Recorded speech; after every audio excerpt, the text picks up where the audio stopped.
Hello বন্ধুরা, তোমরা কেমন আছো? আশা করি তোমরা ভালো আছো। তোমাদের আশীর্বাদে আমিও ভালো আছি। আজকের ব্লগটা সকাল থেকে স্টার্ট করলাম। সকালবেলা উঠেই, এখন উঠেছি 7টা বাজে। আজকে 7টা থেকে ব্লগটা স্টার্ট করছি। 7টার সময় উঠে বাসি ঘরটা ঝাড় দিয়ে চৌকাটে জল দিয়ে দিলাম, দিয়ে এবার রান্নাঘরে চলে এসেছি। কালকে যেহেতু রান্নাঘর আমি পরিষ্কার করে রাখতে পারিনি, কালকে রাত্রিরে খাওয়া দাওয়া করতে করতে প্রায় 1টা বেজে গিয়েছিলো। আর 1টার সময় রান্নাঘর পরিষ্কার করতে আর ভালো লাগছিল না, সেই জন্য রান্নাঘরটা কালকে এই অবস্থাতেই ছেড়ে দিয়েছিলাম। সকালবেলা উঠে আগে চলে এসেছি রান্নাঘরটা ভালো করে ক্লিন করতে। কেন রান্নাঘর সকালবেলা উঠে রান্নাঘরটা যদি গোছানো পরিষ্কার থাকে, দেখবে অনেকটাই দেখতে ভালো লাগে। আর অনেক বাসন পড়েছিল, বাসনগুলোকে মেজে আগে পরিষ্কার করে নিলাম, তারপরে বোতলগুলোকে ধুয়ে পরিষ্কার করে নিচ্ছি। আর বোতলগুলো আমি বাসন মাজার সাথে সাথে রাত্রিরেও বোতল সব পরিষ্কার করে রাখি, সকালে জল ভরি। কিন্তু যেহেতু কালকে রাত্রিরে কিছুই পরিষ্কার করা হয়নি, সকালবেলা তাই হতে হচ্ছে। আর আজকে তাড়াতাড়ি করছি কেন, এখন যেহেতু ছেলের স্কুল ছুটি আছে, সেই জন্য অতটা রান্নার চাপ নেই। কিন্তু তবু বরের জন্য আজকে বর হচ্ছে সকালে খেয়ে একেবারে নিয়ে চলে যাবে, সেই জন্য রান্না করতে হবে, সেই জন্য আরও তাড়াতাড়ি করছি। আর বেসিনে বাসন মাজার সাথে সাথে বেসিনটাও স্কচ ব্রাইট দিয়ে ভালো করে মেজে ঘষে পরিষ্কার করে নিলাম।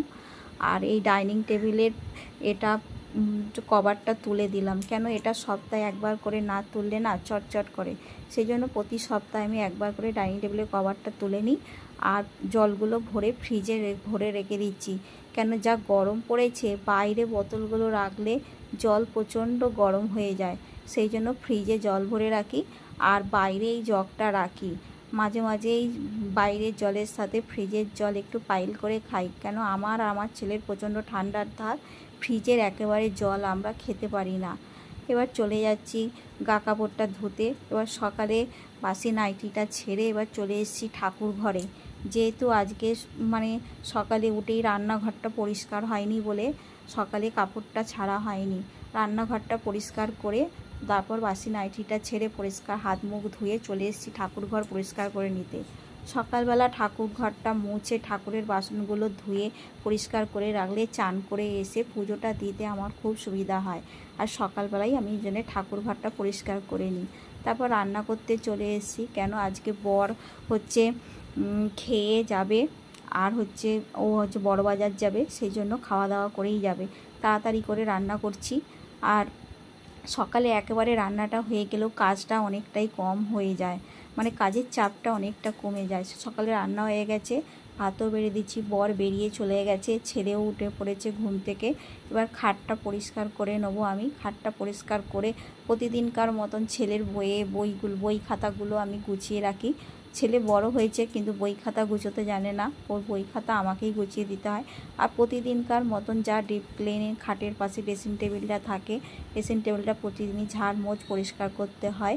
ঘরটা পরিষ্কার করে চলে এসেছি। দেখো রান্না করেছি, কত বাসন পড়েছে, এই বাসনগুলো মেজে এবার রান্নাঘরটা পরিষ্কার করে নিলাম। আর রান্নাবাড়াও আজকে হয়ে গেছে, বলতে গেলে সব কাজই হয়ে গেছে। এবার চান করতে যাব। চান করতে যাওয়ার আগে আবার দেখছি এইখানটা মোছা হয়নি, যেহেতু এই বাসন রাখার একটা রান্নাঘরেই থাকে, রান্নাঘরে দেখবে থাকলে তেল চিটচিটে পড়ে। তারপরে ফ্রিজটা মুছে নিলাম। এটা আমাকে প্রতিদিনই করতে হয়, না করলে আমার হয় না, এটা অভ্যাসে দাঁড়িয়ে গেছে। মানুষ তো অভ্যাসের দাস, যা অভ্যাস হবে তাই, প্রতিদিন এগুলো না করলে আমার মনে হয় কোনো কাজই হয়নি। এবার চান করতে যাব। চান করতে যাওয়ার আগে ঘরটাকে ভালো করে মুছে পরিষ্কার করে নিচ্ছি। চান করে আসার পর দেখবে ঘর বাড়ি পরিষ্কার থাকলে দেখতেও ভালো লাগে, তাই সুন্দর করে মুছে নিলাম। মুছে এবার ঠাকুর ঘরে চলে এসেছি, পুজোটাও দিয়ে নিচ্ছি, কেন পুজোটা দিলে তবে সংসারে যতই কাজ করো, পুজোটা দেওয়ার পর মনটা একটা অন্যরকম শান্তি। তারপরে চলে এলাম দুপুরের খাওয়া দাওয়া করতে। ব্লগটি এই পর্যন্ত, ভালো লাগলে আমার পাশে থেকেও সাবস্ক্রাইব করে চ্যানেলটাকে রাখো।